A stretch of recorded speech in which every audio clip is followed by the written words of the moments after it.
एक गांव में राम और मोहन नाम के दो व्यक्ति रहते थे।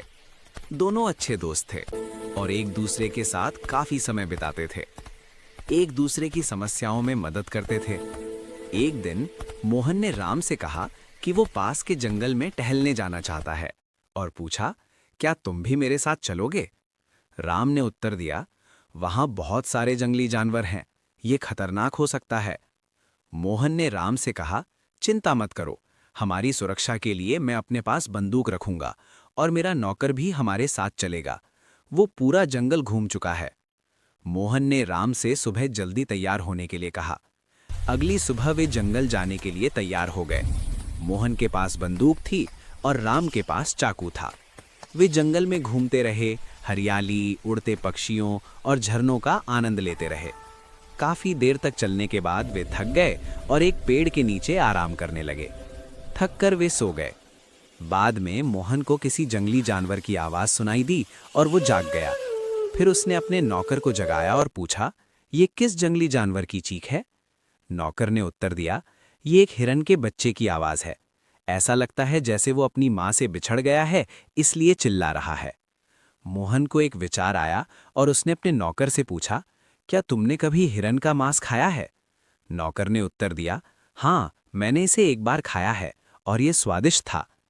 मोहन ने कहा, मैं भी हिरन का मांस चखना चाहता हूं, आइए इस हिरन को मार दें। उन्होंने हिरन के बच्चे के रोने की आवाज का पीछा किया और मोहन ने अपनी बंदूक का निशाना उस पर लगाया। तभी राम घटनास्थल पर पहुंचा और मोहन का इरादा देखकर हैरान रह गया। उसने कहा, तुम क्या कर रहे हो? जानवरों को मारना पाप है। यदि तुम इस हिरन के बच्चे को मारोगे तो इसकी मां बहुत रोएगी। मोहन ने राम की बात नहीं सुनी और हिरन के बच्चे को निशाना बनाना जारी रखा।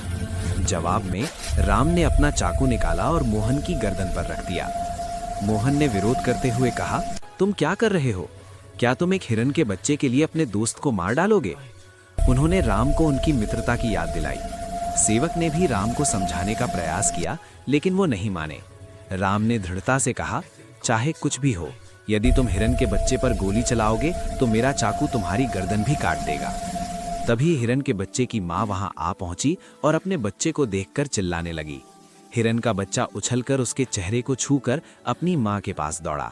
हिरनी माता अपने बच्चे को प्यार से चाटने लगी। इस दृश्य को देखकर तीनों लोगों की आंखों में आंसू भर आए। राम ने मोहन से कहा, अब हिरन के बच्चे को गोली मारकर मार डालो। मोहन को शर्मिंदगी महसूस हुई और उसे अपनी गलती का एहसास हुआ। उसने राम से माफ़ी मांगी और कहा, मैं फिर कभी जानवरों को नहीं मारूंगा। उनमें भी हमारी तरह ही भावनाएं हैं। मुझसे बहुत बड़ी गलती हो गई। फिर वे तीनों जीवों के सम्मान और संरक्षण के महत्व के बारे में एक मूल्यवान सबक सीखकर गांव लौट आए।